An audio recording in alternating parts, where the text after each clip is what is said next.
வணக்கம் நண்பர்களே, நம்ம இப்போ பார்த்துட்ருக்கிறது கடைக்கான சோப்பும் ஹேர் ஆயிலும் ரெடி ஆகிடுச்சு. பேக்கிங் பண்ணி ரெடியாக வச்சுருக்கோம். உங்களுக்கு வேணும்னாலும் சொல்லுங்கள், நாங்கள் ரெடி பண்ணி தரோம். நிறைய பேர் கேட்டிருந்தாங்க, நீங்கள் சொல்கிற சோப்பும் கலரும் வந்து நிறைய டிஃப்ரெண்ட் இருக்குது அப்படின்னு.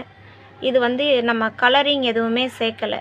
நம்ம எல்லாமே வந்து நேச்சர் ப்ராடக்ட் மட்டும்தான் போட்டு யூஸ் பண்ணுறோம். எல்லாமே ஹேண்ட்மேட் சோப்பு. அதனால் நான் எந்த ஒரு கெமிக்கலும் யூஸ் பண்ணாமல் முழுக்க ஃபுல்லாக வந்து ஹர்பல் மட்டும்தான் யூஸ் பண்ணியிருக்கேன். நான் எந்த கலருமே சேர்க்கலை.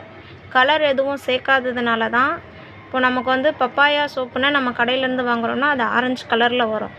ஆனால் நம்ம இன்னும் ஒரு 2 days இல்லை 3 daysல நான் வந்து பப்பாயா சோப்பு ரெடி பண்ணுவேன். ஏன்னா பயோ என்ஜிம் முடிஞ்சிருக்கு. அந்த சோப்பை வந்து நான் எடுத்துகிட்டு உங்களுக்கு வந்து அந்த வீடியோ போடுறேன். அதுக்கான கலரே வந்து வேறு மாதிரி வருது. பப்பாயா சோப்புனா நம்ம கடையில் வாங்கினா ஆரஞ்சு கலர் தான் பப்பாயா சோப்பு அப்படின்னு தான் நம்ம நினச்சிட்ருக்கோம். ஆனால் அதனுடைய கலர் வேறு மாதிரி தான் வரும். நேச்சர் கலர்னால் டிஃப்ரெண்ட் இருந்தால் அது நேச்சர்.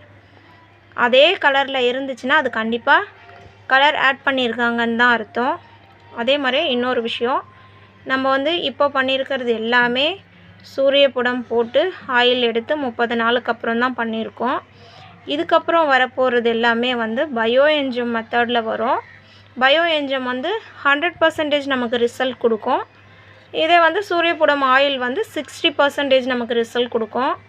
இந்த 60% ரிசல்ட்டுக்கே வந்து நிறைய பேர் நல்லா இருக்குது சோப்புன்னு சொல்லிட்டு ரிட்டன் வாங்கிக்கிட்டு இருக்காங்க. அதே மாதிரி இன்னொரு சோப்பு ஒன்று நல்ல டாப்பில் போயிட்டுருக்கிறது எதுனா உளுந்து சோப்பு மெயினாக டாப்பில் போயிட்டுருக்கு. ஏன்னா உளுந்து சோப்பு நான் 2 பேட்ச் போட்டு 2 பேட்சுமே காலி ஆகிடுச்சு. இப்போ வந்து உளுந்து சோப்பு கேட்டுட்ருக்காங்க. நிறைய பேர் வந்து எனக்கு உளுந்து வேணும், நல்லா இருக்குது, அது நல்ல ஒரு க்ளோயிங் கொடுக்குது அப்படின்னு சொல்லிட்டு கேட்டுட்ருக்காங்க. அதுவும் வந்து ரெடி ஆகிடும். உங்களுக்கு வேணும்னாலும் சொல்லுங்கள். வீடியோ பயனுள்ளதாக இருந்தால் லைக் பண்ணுங்கள், ஷேர் பண்ணுங்கள், மறக்காமல் சப்ஸ்கிரைப் பண்ணுங்கள், பெல் பட்டனை கிளிக் பண்ணுங்கள், நண்பர்களுக்கு ஷேர் பண்ணுங்கள். நெக்ஸ்ட் வீடியோவில் பார்க்கலாம்.